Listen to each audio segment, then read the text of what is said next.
So first and foremost, I'd like to thank everybody for taking the time to be here and join us today. I want to thank the efforts that Bobby and Omar and everybody went in behind the scenes to organize this and schedule this. We thank you for taking this out of your time. So without further ado, let's get started on this. So this is something that's important to me because as cool as some of the exotic fish are, and as much as I've seen in the hobby, I just don't have the budget for it. There's a lot of great fish out there. When we look at the peppermint angel, that's a $15,000 fish the last time it was offered. Lenardi wrasses are $800 to $1,500. The calira wrasse, the last time it was offered, was $3,500. And then could you imagine spending $900 for a Cook's Island firefish? So they're cool fish, but it's a lot of bank, and I don't have the bank for it. As much as I would like to spend as much money as I can, I think my wife would get pretty upset with me, and I'd be in a lot of trouble for spending that kind of money on those kind of fish. But there are a lot of fish that we see all the time, and they're popular for a reason. So whether it's yellow chorus wrasses, royal grammas, even clownfish, these are fish that we see all the time. They elicit that, yeah, that's a tropical fish response. It's color, it's vibrant, it's active. But if you're anything like me, and maybe you are, maybe you aren't, I sometimes like to show off. I don't know if you can relate to that, but I can't show off with some of these premium priced fish. So what it comes down to is trying to find fish that you're not going to encounter super often in the hobby, but really there's no reason for it. So it's not that they're super expensive, it's just they're not collected and offered very often. So what we're going to do is take some time and go through starting with fish for a smaller tank and working our way up. And this is by no means going to be an exhaustive list. These are just a handful of the species that I like. And if somebody were to show me that they had them in their tank, I'd be pretty impressed. So let's start off. And the first one that we're going to talk about is, and I already have a misspelling on there, but this is the mini dartfish. So Aleops mesostigma, this is a fish that's super tiny. It's a 1-inch fish. So it would be best suited for a tiny nano-sized tank. But this is a great fish because they shoal naturally in captivity. And if you can meet their needs, which really are not that difficult, it's just making sure that they're not going to go into the overflow with a filter and making sure to feed them small food a couple times a day. It's actually a hardy fish. I've seen them at the Steinmetz, at the aquarium the Scripps Aquarium in San Diego. They had a display with a group of these guys in the tank, and they were feeding them live baby brine shrimp. So something like that, something like reef plankton. And they're not like just a super silver fish. You see, if you look at them, they've got yellow, red, and blue. So they're actually kind of colorful because a lot of times smaller fish will try to blend in to the surroundings, and they're not super noticeable because basically anything in the ocean will try to eat them. But these guys are colorful, they're active, they're outgoing. On the negative side, if you do skip feeding, you may notice that you'll lose a couple. They're very similar to parvulus cardinals in that way. And they're not the longest lived fish, maybe only live in about 8 inches, but you could have one heck of a display with 6 to 12 of these guys in a smaller size tank. Next up, we're going to go with one of my favorites. It's the Panamic barnacle blending. Now, there's a number of barnacle blending species available to the hobby, but this is probably the most popular and the most easy to access. Now, these guys, I liken them to a miniature jawfish that instead of living in the sand, lives in crevices in the rocks. And so they're social, they're tiny, they have what I describe as a Muppet-looking face with those big orange eyes, and just they're very curious. And if you've ever had the privilege of seeing these guys in captivity, you'll see them darting out of their little bolt holes and darting back to get food super fast. And if you're able to have them in a colony, you'll see them bickering among themselves for the prime spot real estate, which holes they like the best. They're super active, they're super interesting. Now, again, this is a fish for a smaller tank. And as long as you don't have anybody that'll eat them, they'll actually fare pretty well, probably in about a community up to about 50 gallons. And I highly recommend them for people who have the appropriate tank. I once had a colony of 12 of these guys in a 54 corner aquarium. And it was awesome to get this. Now, they have started to come up in price a little bit, and we're noticing that with a lot of fish in this time with transit prices going up, but it's a worthwhile fish to check out, especially for their personality. Here's another fish that I think should be vastly more popular than it actually is. And for the life of me, I can't understand why. It's found very commonly in Caribbean waters. It's relatively inexpensive to acquire. They've got a ton of personality. These guys are also social. So if you look at that bottom picture that we have, we've got two males displaying to each other, and it looks pretty violent, right? With these big open mouths, but a lot of it's just for show. And you don't even need a whole lot of space. If you just have about 8 to 10 inches of sand space, that's enough territory for one male. And then you'll have other males, and they'll display to females to show off their fins, their colors, the size of their mouth, because apparently that's something that's pretty important to female pike blennies. But it's a lot of personality in a small package. And these guys are just a ton of fun to have in an aquarium. I've had a group of these before in a tank as well. Now, this is one that's not a colonial fish. So we're a solitary individual, if you will. Now, there's a number of clingfish species. Most of them have a blunt head, are either yellowish or brownish, and they just kind of sit there and don't do anything. But out of all the clingfish that I've dealt with, this one is actually pretty active, the yellow striped clingfish. What's cool about this fish is it lives commensally within the spines of a long spine urchin.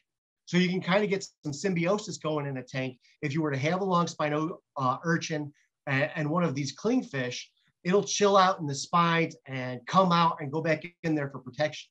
Now, having that relationship, that's what makes this a little bit more outgoing of a species, is because it knows it has a safe place to go. So this makes it an outgoing. So instead of just being a small fish that hides all the time, it's a fish that you'll actually get to see, even though it is smaller and could be eaten by a larger fish. This is probably one of my top 5 fish of all time that I've ever owned. These guys have the most amount of personality in the smallest package that I've ever dealt with. As you can see, they're very color variable, and there's a number of species that actually make its way into the hobby. The most common ones come from the Caribbean, but there are a number of Indo-Pacific species as well. And most of them are very similar with that finger fin that comes up, whether it's marmoratus, nigripinus, fasciatus. Those are a number of the species that we have. But they range, each species will range from that drab brownish color to that bright reddish. And most of the ones that I've seen actually are a little bit more of a seaweed green. What's a cool behavior that these guys do is they rock back and forth, side to side, and they actually blend in looking like algae really realistically. So they rely on that camouflage a lot. But this doesn't mean that they sit still or inactive. They figure you out as the feeder incredibly quickly, and they learn not to have fear around you as their fish keeper. The specimen that I had for a while, when I would do algae in the tank, I'd be scraping algae with a scraper, and it would actually come in and try to sit on my hand, very curious as to what I was doing and what was going on with its surroundings. And it would always come up and greet me at the tank. So this is one of those very pet fish personalities that you can get. And it's amazing because they range in such a very low price from $12 to $45. Usually I find these guys around $15 to $20. So it's a very low cost fish. It just is not in the hobby for very, very commonly. And I, for the life of me, cannot figure out why. One place that if you are interested in it, I know that K&P Aquatics in the Caribbean, or actually in the Keys, they can get a number of these on a regular basis. But other than them, I can't find anybody who regularly supplies these. And it's a shame because this fish should be super popular based on its personality. Another fish that I don't understand why it's not more popular is it's widespread in the Keys and the Caribbean is the calira dartfish. Now I love dartfish because they're a super peaceful fish. Most of them are outgoing. They're very social, but they can also be kept on their own. And this one I think is very cool because it's got that unique fin shape of the caudal fin. The tail, it gets that lanceolate shape. And I really do like that black margin that's on the top of it. So it's not as dynamically blue as the blue gudgeon goby. It doesn't have the pattern of the zebra dartfish, but it has that same behavior. It's outgoing. I've had a group of these. Now, when they come in a lot smaller than most of the dartfish that you'll see in the hobby. So even if you have a mesh top, they can make it through the quarter mesh, but then they'll grow about as big as the scissor-tailed dartfish.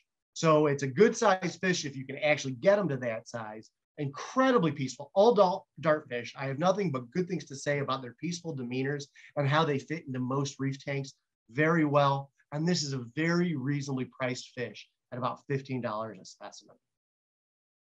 Now, this is one of my favorite damselfish. Now, damselfish get a bad reputation because so many people get the domino or four-striped damsels that they see for super cheap.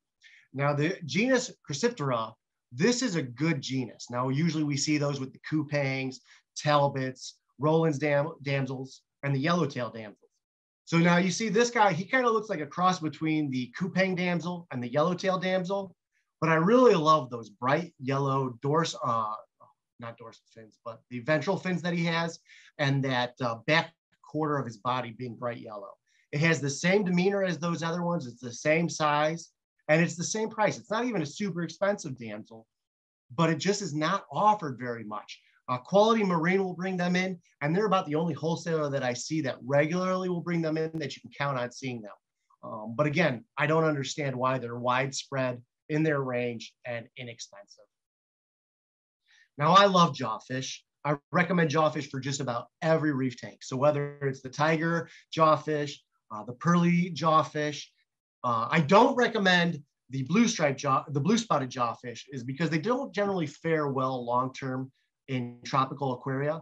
But again, this is my favorite of the inexpensive jawfish. And the reason being is when you see them in their burrow, you just see this Muppety looking face of these big cartoonish eyes, a round head.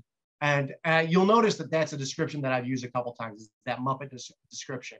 So it's these guys, barnacle blennies, and then a fish that's not on this is the flame hawkfish. It's because they just always have this cartoonish look about them that makes them super personable. What's nice about jawfish is they have this seemingly nosy neighbor personality where even though they live in the burrow, they want to know everything that's going on around them.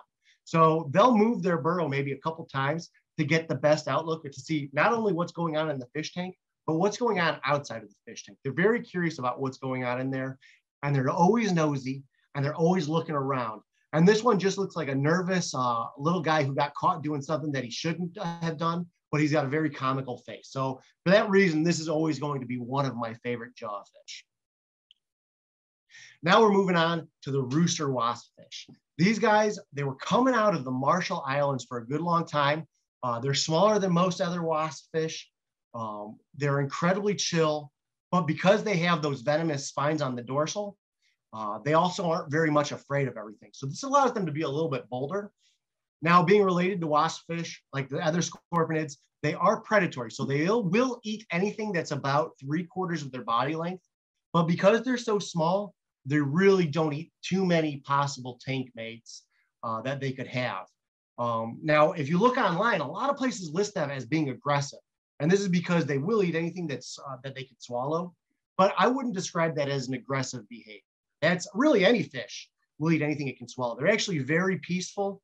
They're very chill. They've got a little bit of color variance. So you see the bottom one has a little bit more red. The top one in the picture has a little bit more red and white. But they can be very color variable. But they're a very peaceful fish that's worthwhile. And it's also one of those fish that does not come in super often. Live Aquaria will get them in on the diver's den every once in a while. And that's at the higher end of what their price range is. Usually if you can find them at a local fish store, you'll find them for a little bit on the cheaper end of the spectrum. Now, out of blennies, blennies have a ton of personality. One of my favorites is the chestnut blenny. Now, this is a larger bodied blenny, very similar in body shape and thickness to like a starry blenny or an algae blenny. It's actually closely related to the ember blenny. And so the darker, more drab picture is what they'll look like about 90% of the time. But if you look at the picture on the right where they get that bright yellow coloration, they'll do that around feeding times. They'll do that when they're trying to protect their perch from anybody else who they might consider as a competition for them. And when they really show it off, this picture actually does not even do it justice. I find it's even more brightly yellow than that. I had one in a large tank that I was taking care of.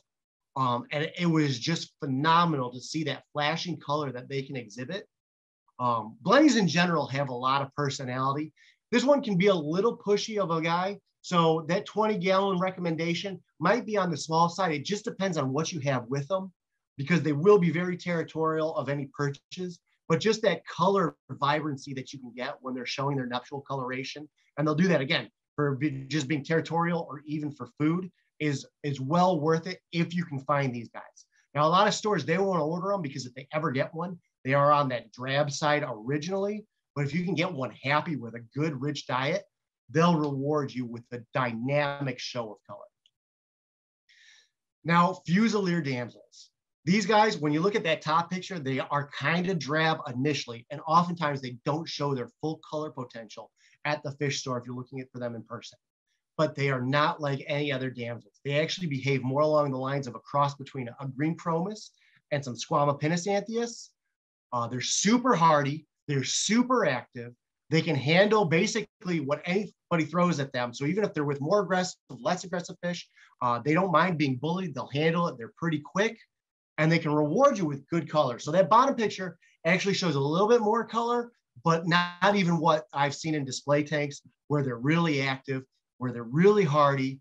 This is a fish that should be more popular, but for some reason isn't. They're widespread throughout the Indo-Pacific, but most notably with the most consistency, you can find them out of shipments from Australia. When you find them from shipments from Australia, this means that they're going to be a little bit more expensive than ones from the Philippines. But again, that's where you can find them with reliability. One of my favorite fish, one of the best versions of Batesian mimicry, is the mimic saddle puffer. So on the left, we have a saddle puffer. On the bottom picture, we have the saddle puffer, but we see or the saddle filefish, I should say, but we see the puffer above it. We see how closely they look. Now, the reason they look like this is because puffer fish have tetradotoxin in their bodies, which makes them super poisonous if they were swallowed by a predator. Predators instinctively know, do not swallow puffer fish. Now, the filefish, although a tetradot, does not have this poison within its body. So it mimics the personality, the colorings, and the markings of the saddleback toby, but it does not have that venom. Now, identifying marks is if you look above that hump of the head on the left, you kind of see it like it's a little bit more flattened. It's hard to see in the pictures, but the filefish are slightly more flattened. They're still rounder than most filefish, but they're slightly more flattened. You can actually keep these guys together in a tank. The puffer fish will not behave as aggressively as it would be to a conspecific because it is able to recognize that this is not a puffer fish, but other fish cannot tell that. And what the great thing about tetradots is they're very curious, they're very inquisitive, and you get this pet-like behavior and intelligence from a fish that a lot of times some fish just don't have that personality. These guys have a ton of personality. Now we're going to move on to some wrasses. Anybody who knows me from the forums know I love wrasses. Now the Argus wrasse, sometimes they can be a little bit more of the copperish color. In fact, most often when they come in, they're more of the copperish color like you see in the top picture, but they can be a very vibrant green and red combination, as you can see in the bottom picture. These guys are often very inexpensive. Sometimes they'll come in mislabeled as melanoris wrasses. Oftentimes they'll come in under miscellaneous wrasses or a seaweed wrasse. And so these guys are often very cheap, but they have a widespread territory. I find that they're more peaceful than melanoris wrasses. They're more along the lines of the same speed as, let's say, a yellow chorus wrasse or a red line wrasse. But it's a different species that's not as common, not as commonly collected as those other species, but gives you a splash of color. Helichorus wrasses have a ton of personality, so it's a fish that I love for most aquariums. Another Helichorus wrasse.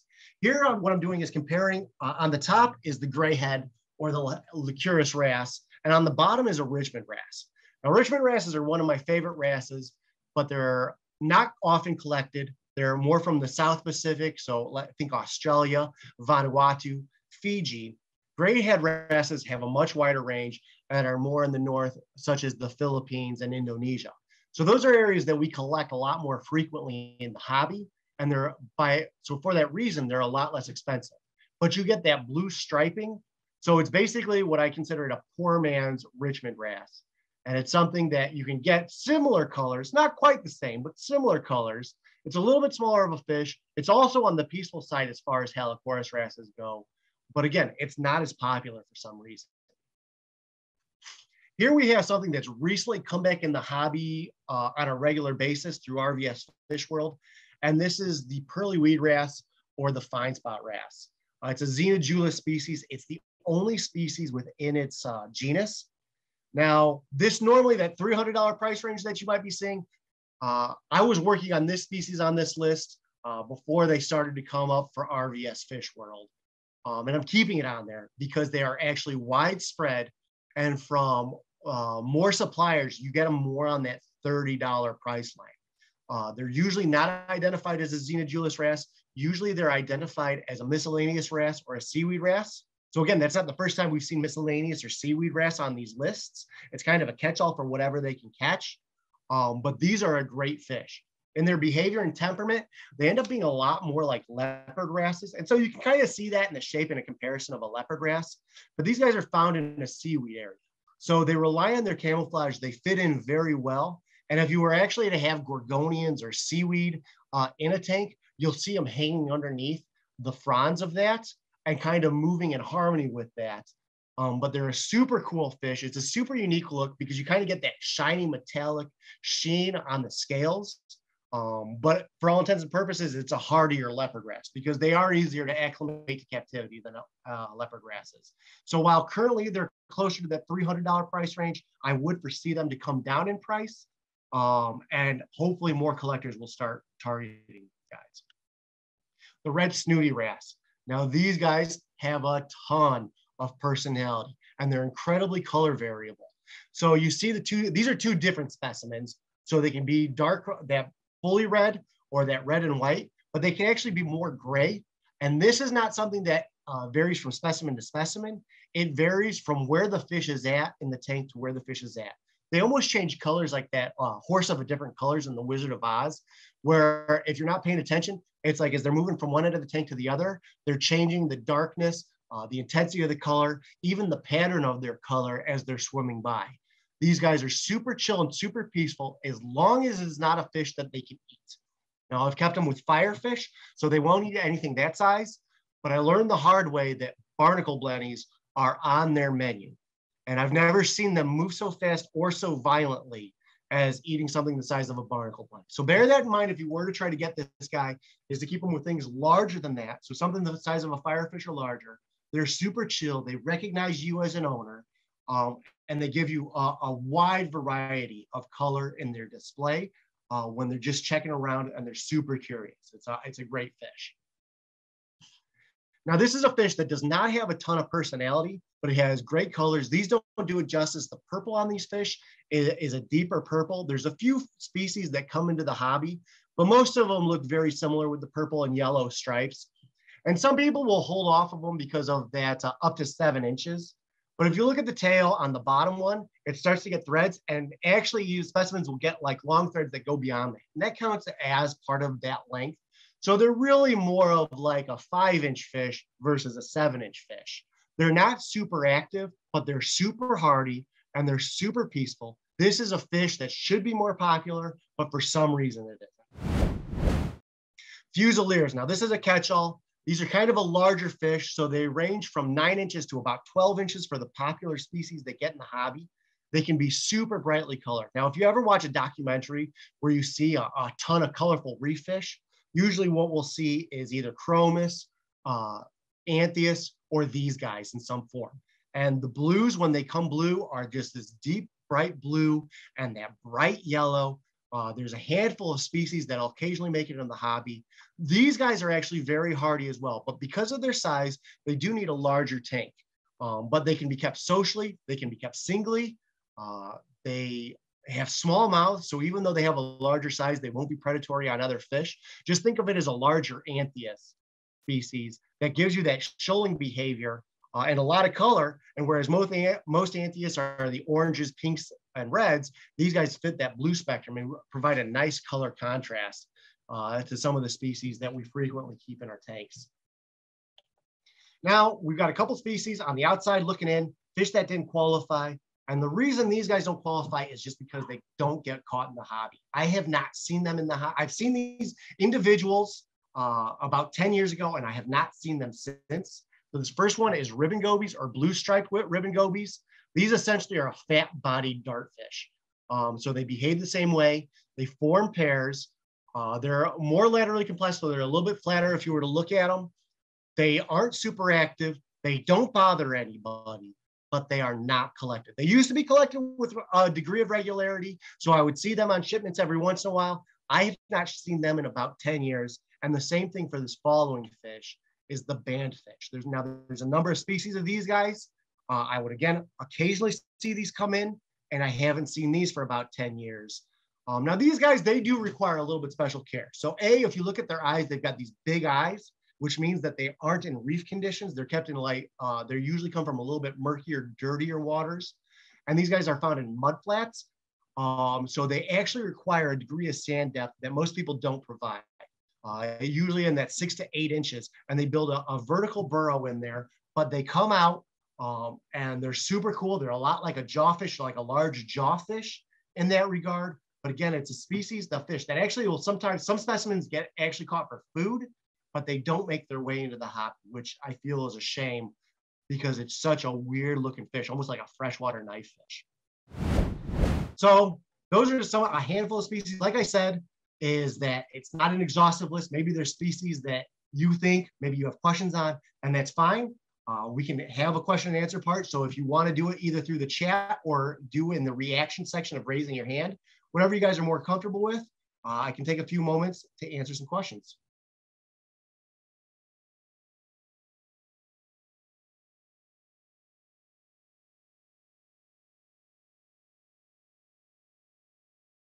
So most of them are caught in Baja.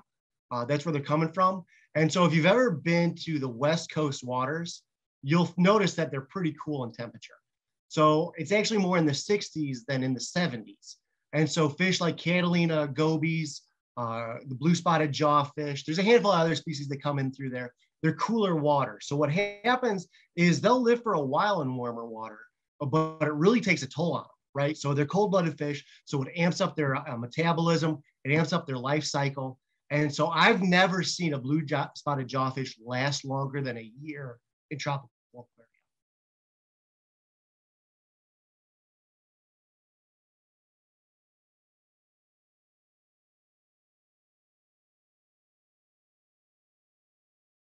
So KP Aquatics is great for Caribbean Keys species.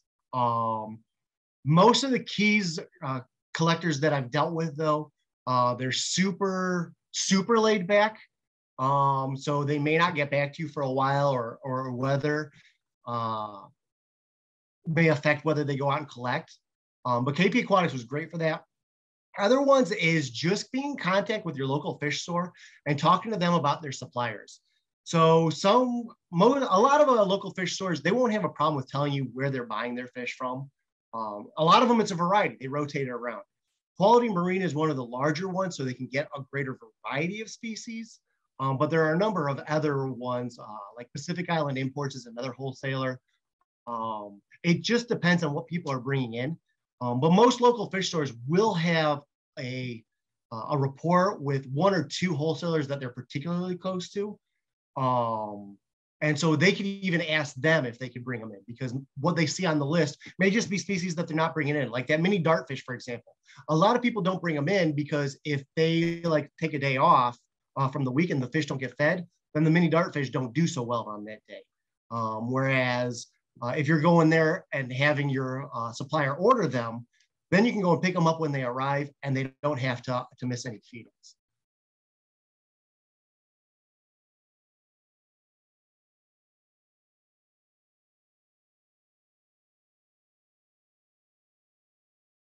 So usually they're not super hard to get eating. If they are, then that usually might speak to how they were collected, because filefish, they've got basically a trigger on the top of their body and a trigger on the bottom of their body, and they lock themselves into rock work so that they can't get eaten by a predator. So when people are collecting them, sometimes if it's an area of ill repute, most notably Indonesia, some locations in the Philippines, they may use cyanide to stun the fish, and that could affect its appetite, because usually tetradots are not picky.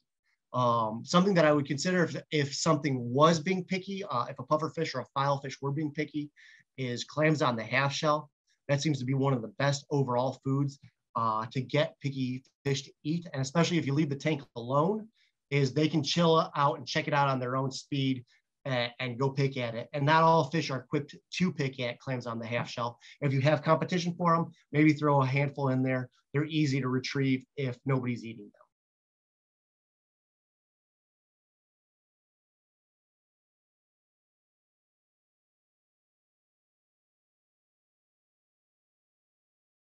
Most any fish can be trained to eat dry food, but most species can be taught to eat dried food, but not every specimen can.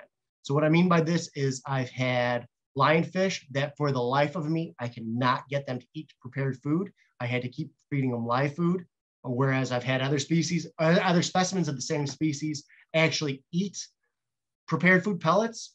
So it just depends on the specimen. And I had that one lionfish for about 9 months, and I would still every couple of days have to give him a shrimp to eat. So much so that I rehomed him because I couldn't keep doing that. It was making me lose joy in the aquarium.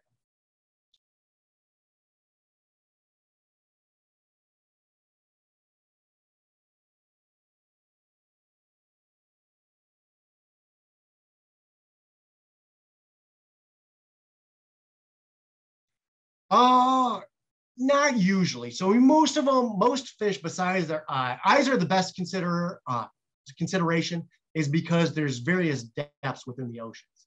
Now they can tell you where their niche is based on their behavior, such as a lot of gobies, right? They've got the fused ventral fins that go on their bottom, so they've got that flat body. So you can tell that they're bottom dwellers. But again, that's not really going to matter too much on the brightness of light, whether they can handle flow or not. Generally, if they're thinner, more laterally compressed, think tangs, think angelfish, they can handle more flow, whereas something more bulbous shaped, like a large puffer, boxfish, they don't handle as much flow, but not so much as far as a specific habitat.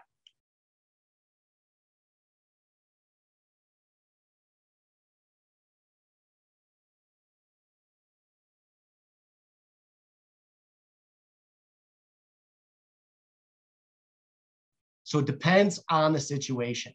So for a first time Anthias keeper, I really recommend Disbars or Randalls is because they're available, they're relatively inexpensive, and they're among the hardiest of Anthias. Now, if you're starting to develop, if you have some skill and some experience with Anthias, Avanci Anthias, and Parva rostris are among my favorite. These guys are still on the peaceful side, but they're a little bit prettier than the Disbars, but Disbars are hand down one of my favorites because especially the males, they get a nice red mohawk. And when they display, they'll actually, I had in a 150 gallon tank, I had a school of 12 of the Disbars, and I had a group of 3 Bimac Anthias. And the Bimac Anthias would swoop into the school of the Disbars, but the male, even though he was only a third the size of the male Bimac, would stand up and have his fin going up, and he'd show these great nuptial colors. But even just standing up, it was just great to see, but they're still not an aggressive fish. What do I think of the Randall's Anthias? I love the Randall's Anthias. It's, again, one of my favorite Anthias, especially as a beginner, because they're not as rambunctious as a squammy. They're a little bit more delicate. And I think that they're a little bit more interesting because they have like a more pointed dorsal fin, the spines on their dorsal fin, and just their ventral fins, that like that purple triangle that they have going on, I think is really sharp. Sharp looking, not just sharp to touch.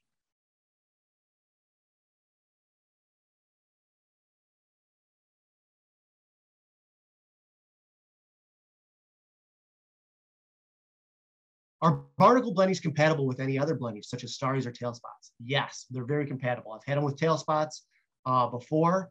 Starries usually don't bother them, but starries, it depends on the size tank because starries can be a little bit more pushy than some of the smaller ones. So ones that I would definitely consider is the Extenius species. So bicolor, tail spot, pictus, definitely the fang blennies, and even like the orange spotted blenny, I think would all be great choices. A starry blenny might be a little pushy, but in a large tank should work.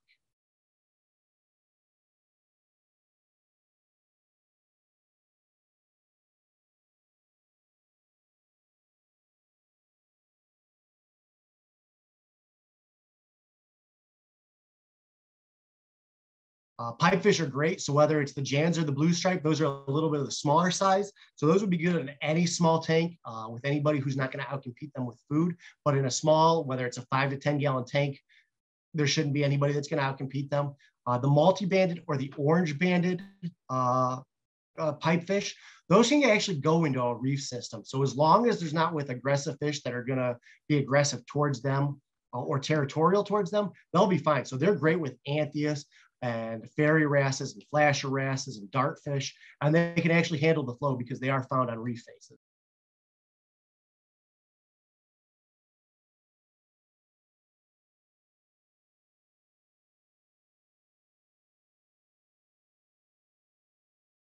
I love tilefish. I think tilefish are so great. The reason they weren't on this list today is because the ones that are not super expensive are in the hobby pretty regularly. And the ones such as the Oreni tilefish, it's just crazy expensive. Tilefish, because they have the propensity to have swim bladder infections when they're collected, and because of their crazy jumping behaviors, I would be reluctant to spend $1,500 on a tilefish, but I think that they're very pretty. But again, I actually like the colors of a purple tilefish or a blue-headed tilefish more than the Oreni tilefish.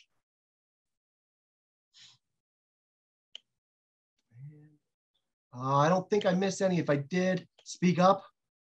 But that looks like all the questions. So if you have any more, please feel free to raise your hand. Or again, I'm found on Humble Fish as Eat Breakfast. You can tag me there, ask any questions. I'm more than happy to talk about fish. I hope that comes obvious. We're hearing me talk. I love it, and I want people to be successful with it, because when people make bad decisions, that gives the hobby a black eye, and it makes it more likely for some of the people who are overzealous in wanting animals to be taken care of, which is a noble thing. We should all desire to take care of animals the best we can, but I want to keep species coming in and have a variety coming in. So do your best. I'm here to help you with the best that you can.